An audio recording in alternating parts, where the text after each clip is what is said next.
আশা করছি সবাই ভালো আছো। আমরা গত ভিডিওতে 3.2 এর কিছু অঙ্ক দেখেছিলাম আর কিছু মার্ক করে রেখেছিলাম, যে অঙ্কগুলো আমি তোমাদেরকে বলেছিলাম যে আমি নিজে করিয়ে দেব। দেখো, প্রথমেই বইয়ের 4 নম্বর এসইউ আহমেদের 3.2 এর 4 নম্বর।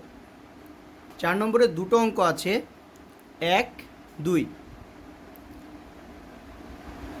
একে বলা আছে এ ও বি বিন্দু দুইটির স্থানাঙ্ক যথাক্রমে -2,4 এবং 4,-5। এবি রেখা সি বিন্দু পর্যন্ত বর্ধিত করা হলো যেন এবি ইকুয়াল টু 3BC হয়। সি বিন্দুর স্থানাঙ্ক নির্ণয় করো। তাহলে এবি দেওয়া আছে, সিকে বাড়ানো হয়েছে, শর্ত দিয়ে দেওয়া আছে যেন এবি ইকুয়াল টু 3BC হয়। আর আমাদেরকে সি বিন্দুর স্থানাঙ্ক বের করতে বলা হয়েছে। তাহলে এখন আমরা এই অঙ্কটা শুরু করছি। বইয়ে যে ইনফরমেশান দেওয়া ছিল সেটা আমি এখানে লিখে নিয়েছি।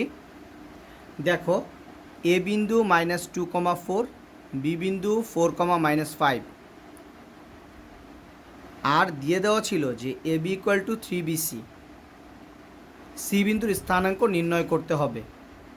এখন আমাদেরকে একটা রাফ চিত্র আঁকতে হবে। আবারও বলে নিচ্ছি, এটা কোনো এক্সাক্ট চিত্র আঁকতে হবে এমন কোনো বিষয় নয়। তাহলে এবিকে বাড়ানো হয়েছে সি পর্যন্ত, এবিকে বাড়ানো হয়েছে সি পর্যন্ত। তাহলে ধরো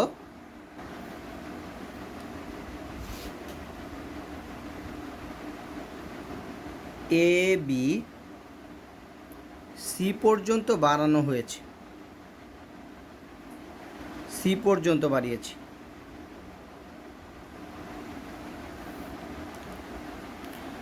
তাহলে দেখো, A B equal to 3BC বলা হয়েছে।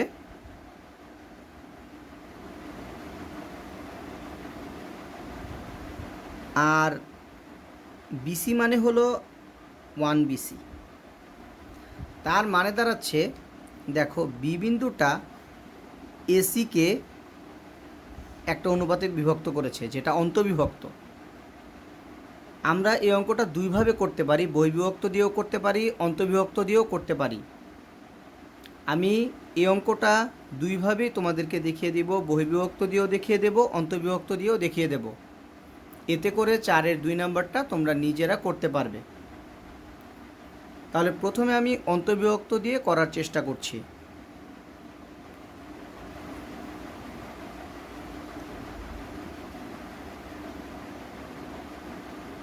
এ বি, সি এর স্থানাঙ্ক আমরা ধরে নিচ্ছি এ বি। তাহলে আমরা এখানে লিখে নিচ্ছি, ধরি সি এ কমা বি। তাহলে দেখো, এ বি বাই বিসি যদি আমরা করি, এ বি বাই বিসি যদি আমরা করি, এ বি মানে হলো 3BC, আর বিসি অর্থ 1BC। তাহলে বিসি বিসি ক্যান্সেল হয়ে গেলে A B by BC equal to 3/1। অতএব A B is to BC equal to 3:1। এর মানে দাঁড়াচ্ছে, বি বিন্দু এসিকে 3:1 অনুপাতে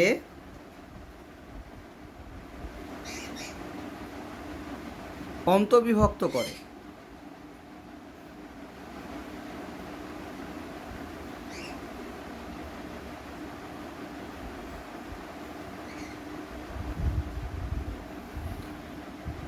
তার মানে আমরা বুঝতে পারছি বি বিন্দুটা এসিকে 3:1 অনুপাতে অন্তর্বিভক্ত করেছে। তাহলে আমরা এটা আরেকটা চিত্র এঁকে নিচ্ছি।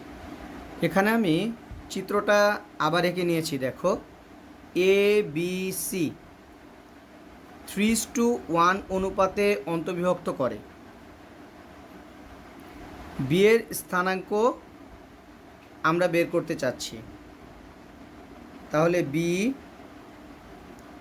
এটা ক্লিয়ার করে লিখে দিচ্ছি, সূত্রটা যেন তোমরা মিলাতে পারো। x1 y1 x2 y2, এটা m1, এটা m2। তার মানে দাঁড়াচ্ছে, সূত্র অনুসারে এখন আমরা যদি প্রয়োগ করি, m1 x2 plus m2 x1 divided by m1 plus m2, আবার m1 y2 plus m2 y1 divided by m1 plus m2 equal to 4, -5। তাহলে B 3a - 2 divided by 4, 3b plus 4 divided by 4 equal to 4, অর্থাৎ 3a - 2 divided by 4 equal to 4 এবং 3b plus 4 divided by 4 equal to -5। তাহলে 3a - 2 equal to 16, 3b plus 4 equal -20। তাহলে এখান থেকে আসছে 3a equal to 16 plus 2, তার মানে 18। a 18 divided by 3, তার মানে আসছে 6। এখান থেকে 3b ইকুয়াল টু -20 -4, -20 -4, তার মানে -24। তাহলে b -24 ডিভাইডেড বাই 3, অতএব b -8। তার মানে দাঁড়াচ্ছে সি বিন্দুর স্থানাঙ্ক 6, -8। তাহলে এই অঙ্কটা আমরা এখন করলাম অন্তর্বিভক্ত দিয়ে। ঠিক একই অঙ্কটা আমরা বহির্বিভক্ত দিয়ে চেক করব। এখানে আমি তথ্যগুলো লিখে নিয়েছি। দেখো, আমি লিখে দিয়েছি বিকল্প পদ্ধতি, বহির্বিভক্তকরণের মাধ্যমে আমরা এটা করব। আমাদের দিয়ে দেওয়া আছে ab = 3bc। তাহলে অবশ্যই আমাদের একটা চিত্র এঁকে নেওয়া উচিত, যে চিত্রটা আমরা আগেও এঁকেছি। এখন আসলে বহির্বিভক্ত আর অন্তর্বিভক্তকরণের মধ্যে মূল পার্থক্যটা কি, সেটা আমরা এর আগে অনেকবারই দেখেছি।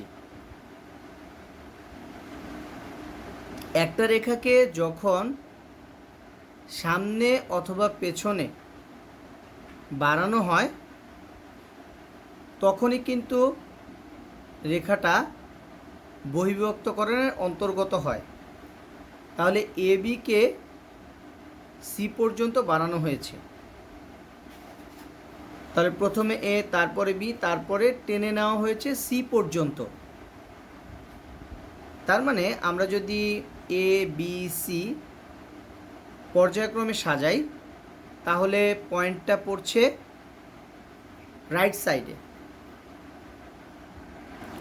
এটা নিয়ে যেন তোমাদের কোনো কনফিউশন না থাকে, সেই জন্য হাতে ছক কাগজের মাধ্যমে আমি উপস্থাপন করে দেখাচ্ছি। -2, 4,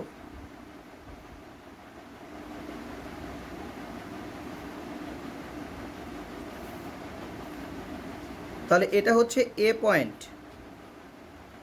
4,-5, 4,-5।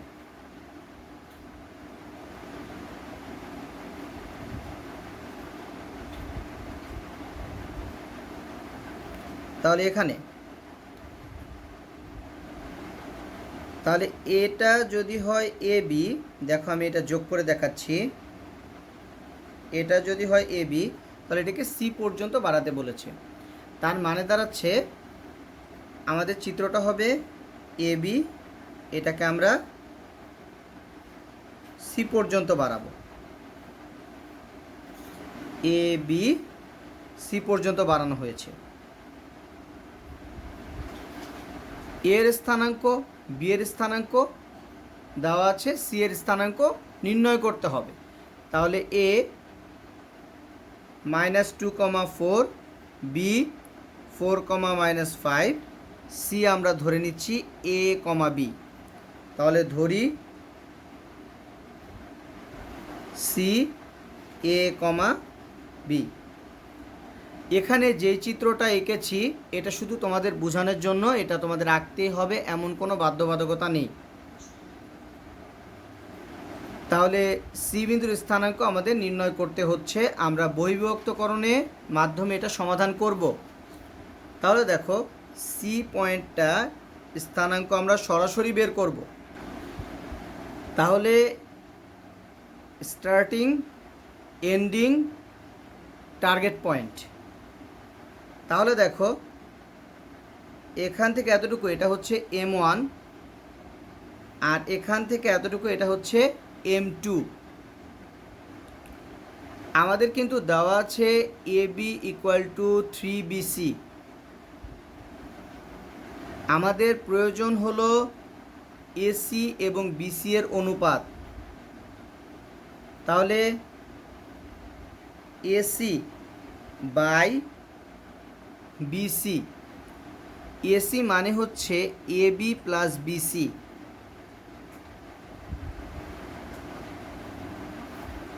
Divided by BC। তার মানে দাঁড়াচ্ছে দেখো AB মানে 3BC, তার সাথে আছে আরও একটা BC, তার মানে 4BC divided by BC।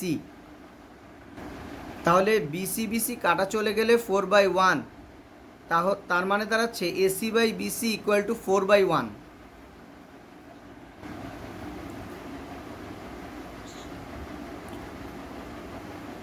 AC by BC = 4/1।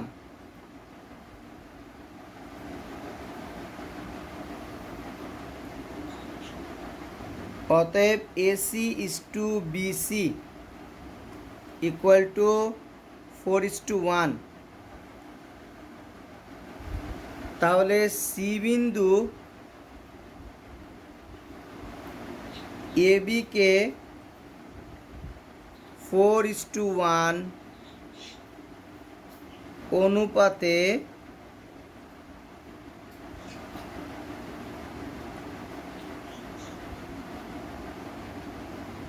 বহির্বিভক্ত করে।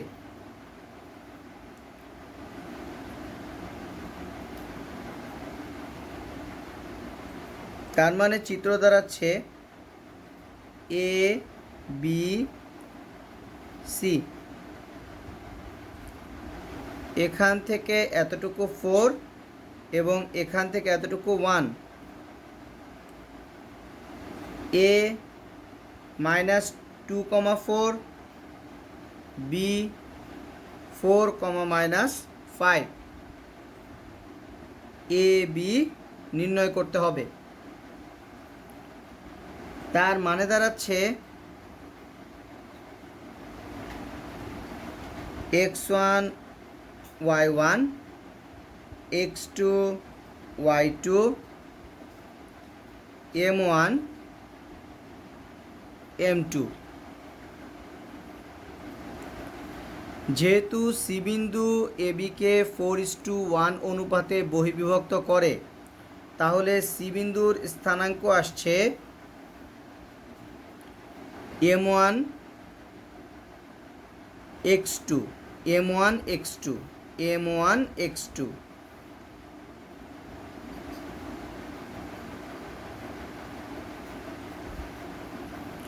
বহিঃবিভক্তকরণের ক্ষেত্রে minus m2 x1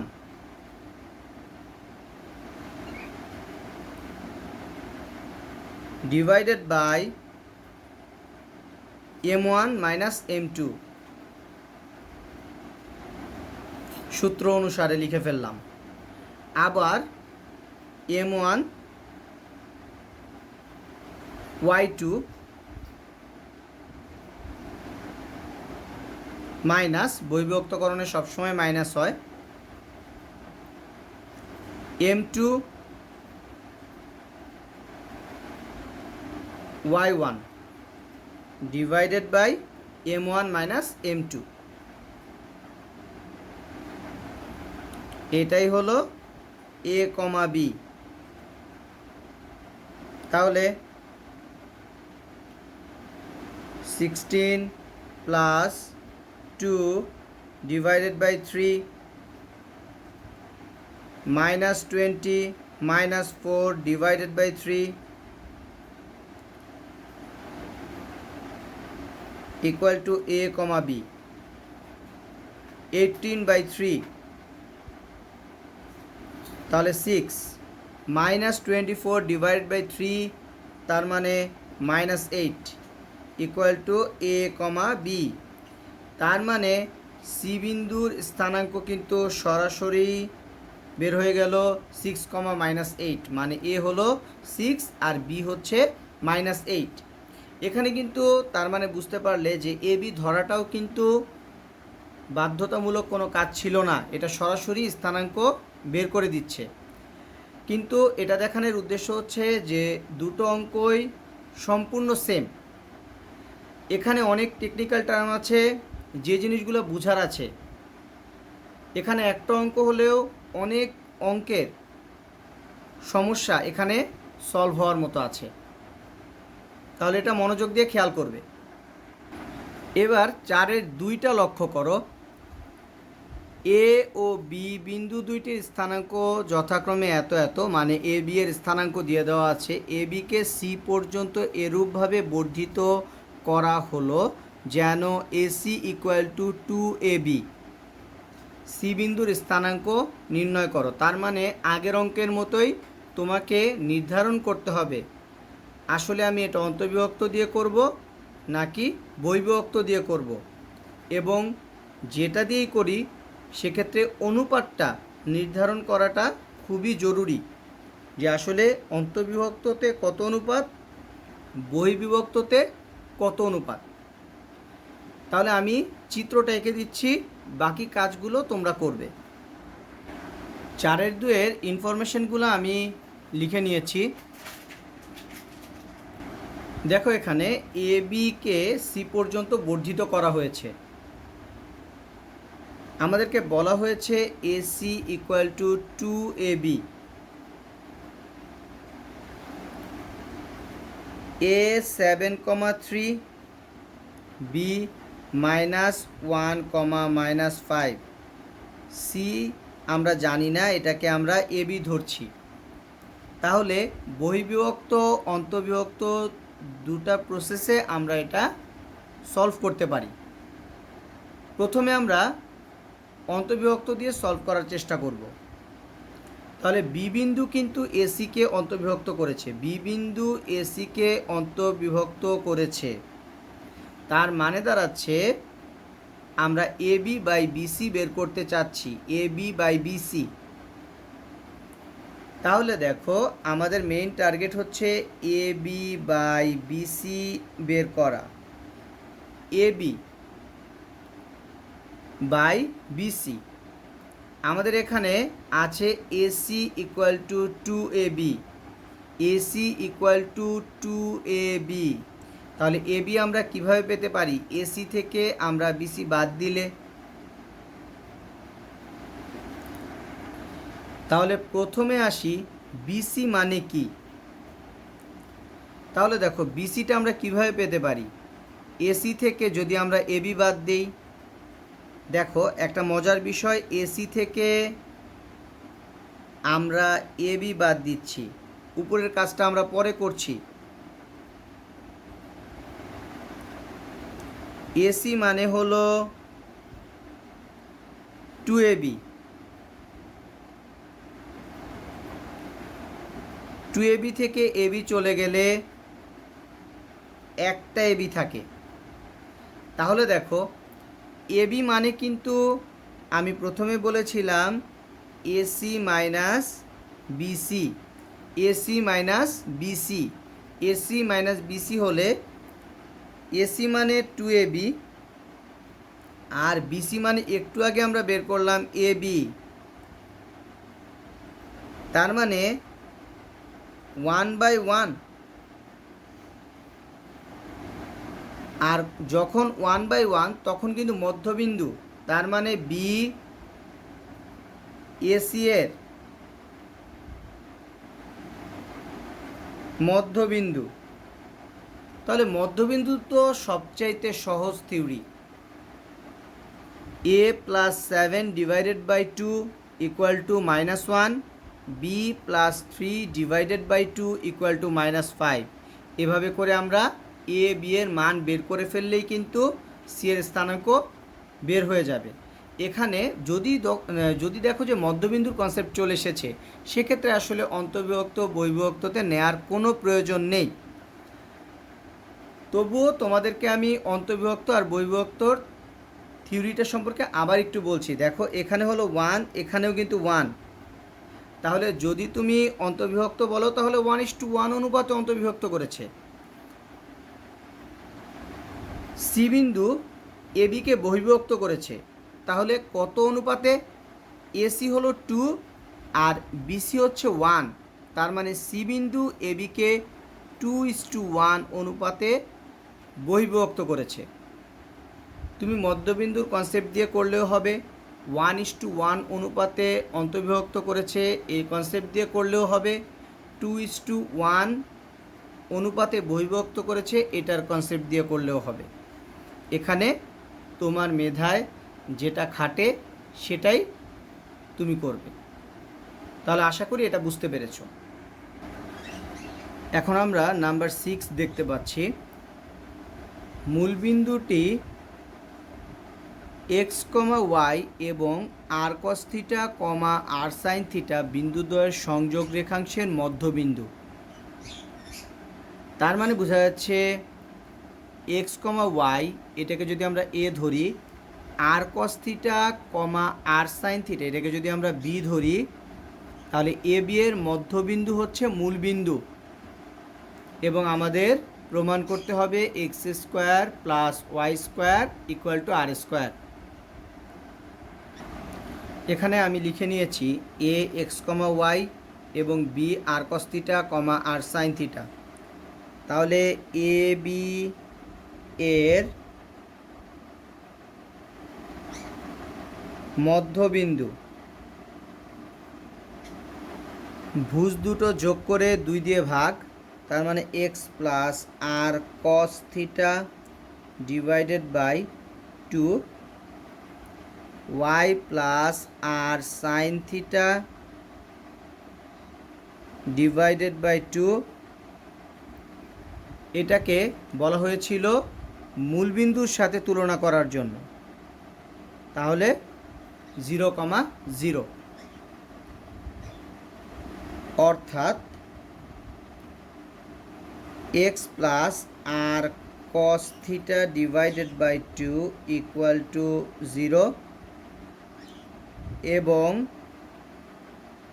y + r sin θ / 2 = 0।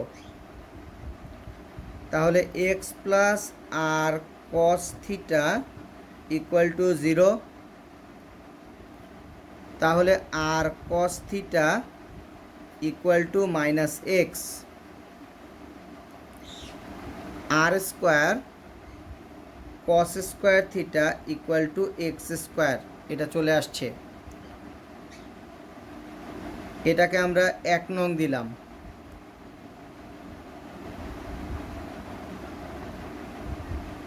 এটাও ঠিক একইভাবে আমরা লিখে নিচ্ছি। স্কোয়ার করায় r square sine square theta equal to y square, তাহলে এটা হলো 2 নং। তাহলে 1 প্লাস 2, তাহলে এই দুটো যোগ করলাম, r square cos square theta plus r square sine square theta equal to x square plus y square. R square যদি আমরা কমন নিয়ে নেই তাহলে হচ্ছে cos square theta plus sine square theta equal to x square plus y square. তাহলে cos square theta plus sine square theta এটা 1 আমরা জানি, তাহলে আমরা লিখে ফেলতে পারছি r square into 1 x square plus y square. যেহেতু কস square theta plus sine square theta equal two 1, তাহলে এখন প্রমাণে যেভাবে আছে আমরা সেভাবে লিখে নিচ্ছি, x square plus y square equal to r square. তাহলে এটা আমাদের প্রমাণ হয়ে গেল। খুবই সিম্পল একটা ম্যাথ। এখন 7 অঙ্কগুলো লক্ষ্য করো। এ বি সি ডি রম্বসের এ বি সি বিন্দুর স্থানাঙ্ক দেওয়া আছে, তার মানে 3টি বিন্দুর স্থানাঙ্ক দিয়ে দেওয়া আছে। ডি এর স্থানাঙ্ক নির্ণয় করার কথা বলা হয়েছে। যেহেতু এ বি সি ডি রম্বস বলা ছিল, আমাদের কাছে ওরা রম্বসের ক্ষেত্রফল চেয়েছে। 2 নাম্বার, এ বি সি ডি বর্গক্ষেত্রের 3টি শীর্ষবিন্দু এ বি সি দেওয়া আছে, এর চতুর্থ শীর্ষবিন্দু ডি এর স্থানাঙ্ক এবং বর্গক্ষেত্রটির ক্ষেত্রফল নির্ণয় করো। 3, কোনো সামান্তরিকের একটি কর্ণের প্রান্তবিন্দুদ্বয়ের স্থানাঙ্ক দেওয়া আছে, এর তৃতীয় শীর্ষবিন্দু দিয়ে দেওয়া আছে, তার মানে আগের মতোই কিন্তু 3টি বিন্দু দেওয়া আছে, চতুর্থ শীর্ষবিন্দুর স্থানাঙ্ক নির্ণয় করতে বলা হয়েছে। 4, এবিসিডি সামান্তরিকের আবারও 3টা বিন্দু দেওয়া আছে, ডি বিন্দুর স্থানাঙ্ক নির্ণয় করতে হবে। আমি এক্সট্রাভাবে লিখে নিয়েছি ক্ষেত্রফল নির্ণয় করো। এখানে প্রত্যেকটার সাথেই ক্ষেত্রফল নির্ণয় আছে, তুমি ধরে নাও।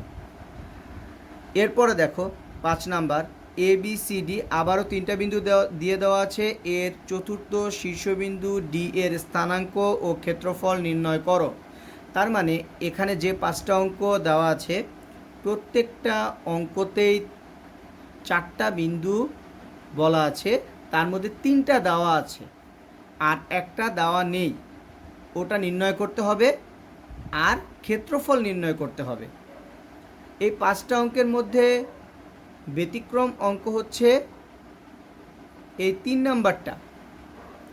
3 নাম্বারটা ব্যতিক্রম বলে আসলে কিছু নয়, তুমি যদি তোমার মেধা খাটাতে পারো তাহলে সবগুলো অঙ্কই সেম, কিন্তু হয়তো বা এটার কথাটা ধরতে অনেকের সমস্যা হতে পারে, তাই আমি 7-এর 3 নম্বরটা করে দিচ্ছি।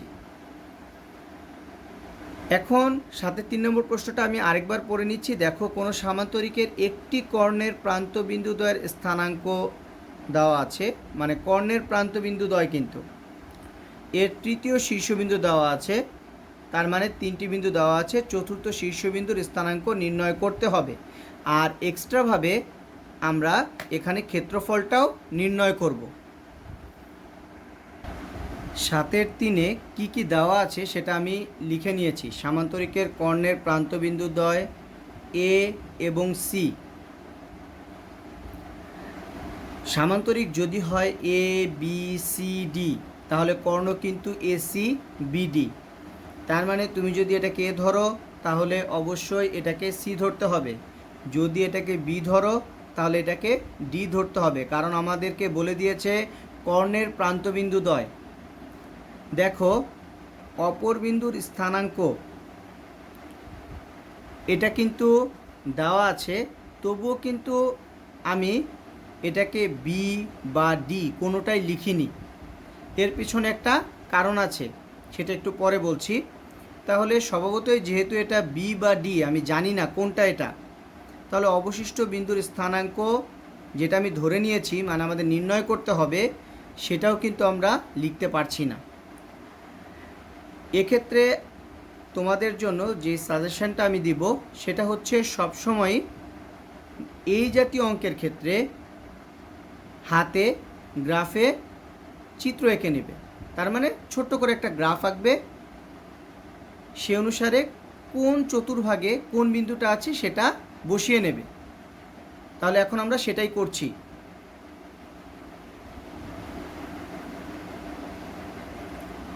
দেখো 3, -4, 3, -4, তাহলে এটা যদি 3 হয়, এটা যদি -4 হয়, তাহলে এই হলো আমাদের সেই বিন্দু এ।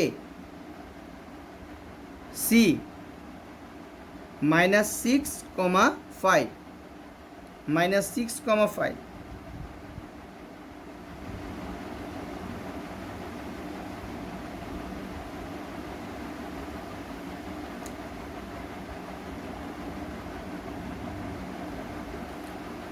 তাহলে এসি এটা হয়ে গেল। অপর বিন্দুর স্থানাঙ্ক -2, -1, -2, -1, -2, -1 এটা। তাহলে দেখো একটা ইম্পর্টেন্ট বিষয় এখানে বলার আছে, এটা হচ্ছে বি অথবা ডি যে কোনো একটা হবে। যেহেতু আমরা বিন্দু বসানোর ক্ষেত্রে একটা সিকোয়েন্স মেনটেন করি, সেক্ষেত্রে ক্লকওয়াইজ অথবা অ্যান্টি ক্লকওয়াইজ সিকোয়েন্সটাকে আমরা প্রায়োরিটি দিই। তাহলে দেখো এ বি সি, তাহলে বেসিক্যালি এটা হওয়া উচিত বি। তাহলে বি বিন্দুটা কত দেওয়া আছে? -2, -1। এরপরে আছে এরপরে আসছে হলো এ, বি।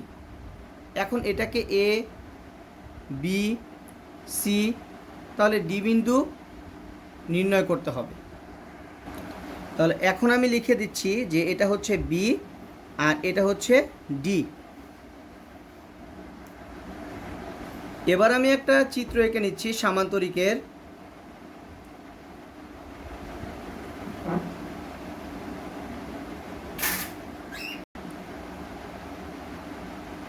এ বি সি ডি, এখানে যে অনুসারে বিন্দুগুলো হয়েছে সেভাবেই কিন্তু এঁকেছি। ডি বিন্দুটা এখন আমরা জানি না কোথায় বসবে, তাই সে কারণে ডি বিন্দুটাকে আমরা সামান্তরিকে যেভাবে হয় সেভাবে এঁকে নিয়েছি। তাহলে দেখো এ হলো 3, -4, সি হলো -6, 5, বি -2, -1, ডি এ, বি। আমরা জানি সামান্তরিকের কর্ণদ্বয় পরস্পরকে সমদ্বিখণ্ডিত করে। তার মানে এসি এর যে মধ্যবিন্দু হবে বিডি এর মধ্যবিন্দুও একই হবে। তাহলে এসি এর মধ্যবিন্দু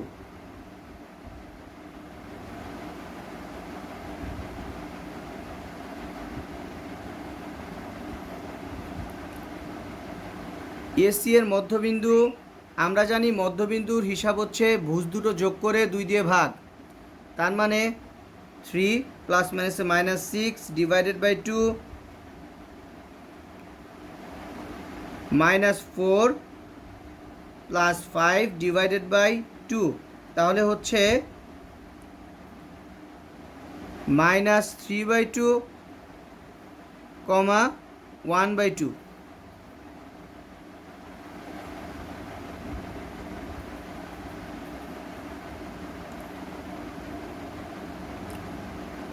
এবার বিডি এর মধ্যবিন্দু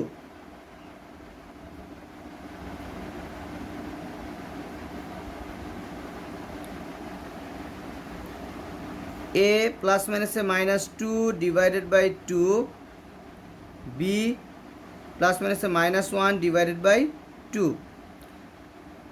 আমি একটু আগে বলেছি যে এসি এর মধ্যবিন্দু যা হবে বিডি এর মধ্যবিন্দুও তাই হবে।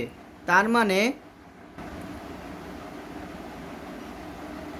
a-2 ডিভাইডেড বাই 2 ইকুয়াল টু -3/2 এবং b-1 ডিভাইডেড বাই 2 ইকুয়াল টু 1/2।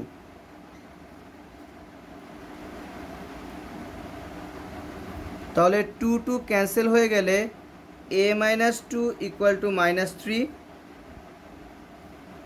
আবারও 2 ক্যান্সেল হয়ে গেলে b-1 equal to 1।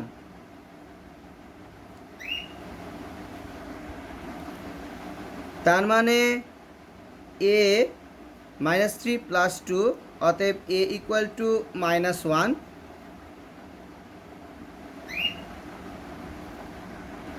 b equal to 1 plus 1, তার মানে 2। তাহলে ডি বিন্দুর স্থানাঙ্ক আসছে -1,2। তাহলে অবশিষ্ট বিন্দুর স্থানাঙ্ক -1,2। এখন আমরা চিত্রটা যদি কমপ্লিট করে ফেলি, A B C D, A B C D,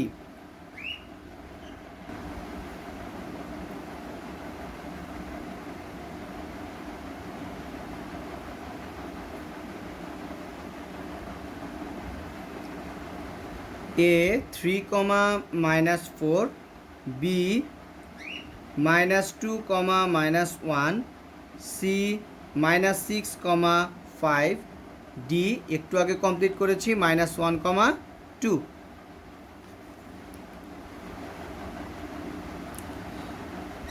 তাহলে এবার আমরা ক্ষেত্রফল নির্ণয় করতে চাচ্ছি। ক্ষেত্রফল নির্ণয়ের ক্ষেত্রে অ্যান্টি ক্লকওয়াইজকে সবসময় প্রায়োরিটি দিতে হয়। তাহলে অ্যান্টি ক্লকওয়াইজ যদি আমরা ঘুরতে যাই তাহলে সেক্ষেত্রে আমাদের এভাবে ঘুরতে হয়। তার মানে এটা হচ্ছে x1 y1, এটা x2 y2, x3 y3, x4 y4।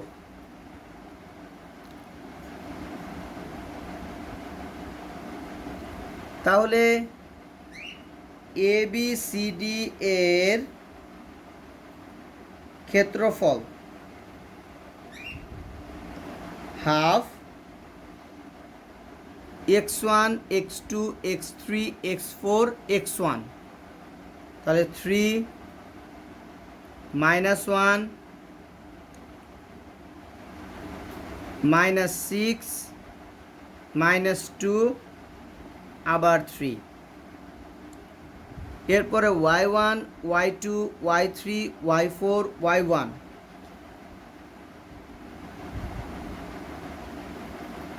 -4 2 5 -1 -4। চতুর্ভুজের ক্ষেত্রফল আমরা এভাবে নির্ণয় করতে পারি। এভাবেই কিন্তু তোমরা 9-10-এ ত্রিভুজের ক্ষেত্রফল নির্ণয় শিখেছিলে। সেক্ষেত্রে ছিল half x1 x2 x3 x1, y1 y2 y3 y1। তাহলে এখানে চতুর্ভুজ হওয়ার কারণে x1 x2 x3 x4 x1, y1 y2 y3 y4 y1। তাহলে এখন দেখো হাফ, আশা করি এই নিয়মটা মনে আছে। এভাবে আর গুণন করতে হতো। দেখো অ্যারো চিহ্ন দিয়ে দিয়েছি আমি। 3 × 6 -5 প্লাস 6 প্লাস 8। তাহলে এটার কাজ হয়ে গেল। আমি সেকেন্ড ব্র্যাকেট দিয়ে আটকে দিচ্ছি। এরপরে মাইনাস হতো, আবার অপোজিটে গুণ যেত। তার মানে কি -1 4, -6 2, -2 5, 3 -1, -1 -4, তাহলে 4 প্লাস 6 দুগুণা 12, তাহলে একবারে লিখে ফেলতে হচ্ছে -12 -10 -3। তার মানে দাঁড়াচ্ছে আমি এই অ্যারো চিহ্নগুলো ফার্স্ট ব্র্যাকেটে নিয়েছি, মাইনাস দিয়েছি, আবার অপোজিট অ্যারো চিহ্নগুলো ক্যালকুলেশন করেছি, এগুলো কিন্তু সব যোগ করা হয়েছে, কিন্তু প্লাস মাইনাসে মাইনাস হয়েছে এখানে। তাহলে এগুলির একটা যোগফল আসবে, এগুলির একটা যোগফল আসবে, পরে দুটো বিয়োগ করে যে রেজাল্ট পাবো সেটাকে হাফ দিয়ে গুণ করলে আমরা অ্যান্সার পেয়ে যাব। আশা করি ক্যালকুলেশনটা তোমরা করতে পারবে। আমি ফাইনাল রেজাল্টটা লিখে দিচ্ছি। যোগ করার পরে এখানেও যোগ করার পরে পরে দুটো বিয়োগ করার পরে যে রেজাল্ট এসেছে সেটা এসেছিল 36, এখানে ক্যালকুলেশন করে হাফ দিয়ে গুণ করে এসেছে 18। যেহেতু ক্ষেত্রফল আমরা লিখে দিচ্ছি বর্গ একক, তাহলে ক্ষেত্রফল নির্ণয়ের ক্ষেত্রে যে জিনিসটা অবশ্যই খেয়াল রাখতে হবে, আগে রাফ একটা চিত্র আঁকার পরে অ্যান্টি ক্লকওয়াইজ ঘুরতে হবে। অ্যান্টি ক্লকওয়াইজ মানে ঘড়ির কাঁটার বিপরীত দিকে, তাহলে তুমি যে রেজাল্টটা পাবে সেটাই হবে ক্ষেত্রফল। আশা করি তোমরা এই পর্যন্ত বুঝতে পেরেছ। তাহলে এই পর্যন্ত সলভ করে ফেলবে, বাকি যতটুকু আছে সেটা আমি এরপরের ভিডিওতে দিয়ে দেব। তাহলে সবাই ভালো থাকবে, আজকে এই পর্যন্তই।